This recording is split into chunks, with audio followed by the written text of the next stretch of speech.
kembali lakukan tugas Anda yang pada saat ini adalah sebagai penasehat ahli Kapolri. Namanya saja ahli, berarti kan di atas orang rata-rata begitu ya. Apalagi yang dinasehati adalah Kapolri begitu. Nah kemudian makin banyak lagi ini, baru sekitar beberapa jam yang lalu lah, karena sedang merespon tentang pengadilan yang ada di Sleman dan di Surakarta ya, beliau dengan sangat lincah mengatakan bahwa ini akan ada banyak tersangka, karena di Polda nanti itu tentang bukan hanya soal pencemaran nama baik dan fitnah, tapi juga tentang provokasi serta penghasutan. Ini Bapak sebenarnya paham atau tidak masalah ini ya? Anda dalami dulu, baru Anda sampaikan di Polda itu apa urusannya gitu ya. Jangan kebencian Anda kepada suatu kaum itu membuat Anda ngawur dalam memberikan informasi kepada masyarakat Indonesia. Apalagi kapasitas Anda adalah sebagai staf ahli Kapolri ya. Bapak Ibu sekalian, narasi yang paling sering kita dengarkan lagi, kelompok-kelompok yang dia sebut dengan pembenci Jokowi itu adalah kelompok yang dia sebut dengan HTI, FPI, gerombolan sakit hati karena kalah pilpres dan sebagainya. Ayolah Pak, ya jangan Anda gunakan kata-kata tersebut, karena itu akan semakin mendowngrade Anda yang sudah pada level ahli tadi begitu ya. Ini yang perlu saya sampaikan. Akan tetapi Bapak Ibu sekalian, saya tidak bisa berharap banyak ya, jadi mohon maaf kalau kami akhirnya berpendapat bahwa pernyataan Bapak Arianto Sutadi sebagai staf ahli Kapolri itu tidak lepas kaitannya dan harus dipahami bahwa beliau ini sebagai purnawirawan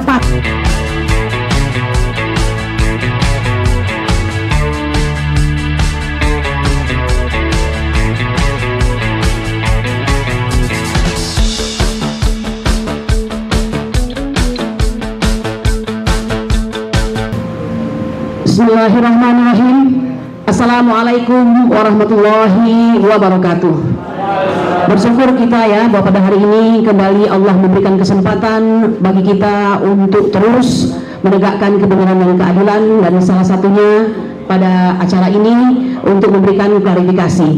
Saya kebagian untuk menanggapi dengan gestur ya daripada penasehat Polri, yaitu Bapak Arianto Sutadi, benar namanya seperti ya.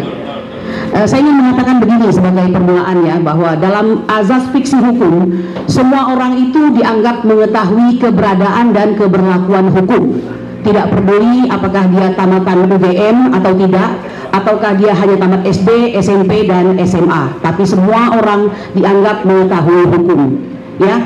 Nah dalam hal ini, apabila ada rakyat yang menginginkan untuk mengetahui suatu informasi publik, let's say itu adalah ijazah daripada pemimpinnya barangkali yang sedang dipermasalahkan, maka ini sebenarnya bukanlah suatu hal yang merupakan perbuatan kriminal ya. Ini adalah hak konstitusi. Dua undang-undang, yaitu undang-undang tentang keterbukaan informasi publik serta perlindungan data pribadi, tidak ada satupun dalam kedua undang-undang tersebut yang memberikan dasar hukum bagi seorang pejabat publik untuk mengkriminalisasi rakyat yang mempertanyakan hal tersebut ya. Patut ini digarisbawahi. Nah oleh karena itu kami menyatakan, terkadang kita bertanya, siapa yang sesungguhnya membisiki mantan presiden kita ini jika dia tidak mengerti tentang undang-undang informasi publik, keterbukaan publik, dan undang-undang perlindungan data pribadi ya. Siapa yang membisiki ini sehingga setiap orang yang bertanya itu harus dipolisikan begitu? Patut kita pertanyakan ini. Nah mengenai Bapak Arianto Sutadi ini, memang kalau kita tonton ya acara debat, kemudian diskusi di televisi, ini apa yang beliau sampaikan ini menyakiti hati rakyat. Maka jangankan saya sebagai kuasa hukum atau mungkin sebagai terlapor ya, saya sebagai rakyat Indonesia pembayar pajak tidak sudi mendengarkan keterangan yang demikian itu ya. Mengapa? Karena beliau dalam salah satu acara itu menggunakan kata-kata ini adalah pertarungan antara dua kelompok, yang satu adalah pembenci Joko Widodo, yang satunya lagi bersimpati kepada Joko Widodo. Pemilihan diksi ini saja sudah menunjukkan ada disparitas, diskriminasi, keberpihakan, dan menurut saya itu jahat sekali ya. Nah sekarang saya balik, bagaimana kalau saya katakan ke Bapak ya, bahwa kata-kata yang menyatakan bahwa ini adalah merupakan perseteruan antara dua kelompok, saya tambahkan ini ya, yaitu orang yang membenci kezaliman Jokowi. Yang satunya lagi saya tambahkan kelompok yang bersimpati pada kezaliman Jokowi. Enak nggak dengar? Tidak kan? Jadi gunakanlah kata-kata, ya, yang kata-kata itu tidak Anda gunakan untuk membela atau berpihak, tapi lakukan tugas Anda yang pada saat ini adalah sebagai penasehat ahli Kapolri. Namanya saja ahli, berarti kan di atas orang rata-rata begitu ya. Apalagi yang dinasehati adalah Kapolri begitu. Nah kemudian makin banyak lagi ini, baru sekitar beberapa jam yang lalu lah, karena sedang merespon tentang pengadilan yang ada di Sleman dan di Surakarta ya, beliau dengan sangat lincah mengatakan bahwa ini akan ada banyak tersangka, karena di Polda nanti itu tentang bukan hanya soal pencemaran nama baik dan fitnah, tapi juga tentang provokasi serta penghasutan. Ini Bapak sebenarnya paham atau tidak masalah ini ya? Anda dalami dulu, baru Anda sampaikan di Polda itu apa urusannya begitu ya. Jangan kebencian Anda kepada suatu kaum itu membuat Anda ngawur dalam memberikan informasi kepada masyarakat Indonesia. Apalagi kapasitas Anda adalah sebagai staf ahli Kapolri ya. Bapak Ibu sekalian, narasi yang paling sering kita dengarkan lagi, kelompok-kelompok yang dia sebut dengan pembenci Jokowi itu adalah kelompok yang dia sebut dengan HTI, FPI, gerombolan sakit hati karena kalah pilpres dan sebagainya. Ayolah Pak, ya jangan Anda gunakan kata-kata tersebut, karena itu akan semakin mendowngrade Anda yang sudah pada level ahli tadi begitu ya. Ini yang perlu saya sampaikan.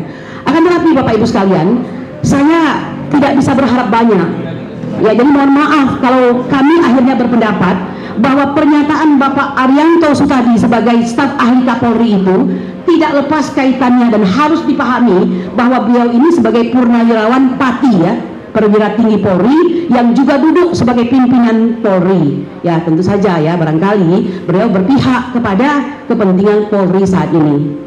Jadi jangan sampai kami akan berprasangka dan praduga buruk bahwa kita tahu Polri hari ini adalah Kapolri yang terlama menjabat posisinya, dan beliau itu siapa, nanti saya jadi salah lagi ngomongnya ini ya. Tetapi itu adalah fakta di masyarakat yang tidak bisa dibantah, tapi mungkin tidak banyak orang mampu mengatakannya. Nah jadi kami tahu bahwa beliau tidak akan dalam hal ini ya, melihat dari beberapa statementnya di media massa, akan membela atau adil dalam hal ini.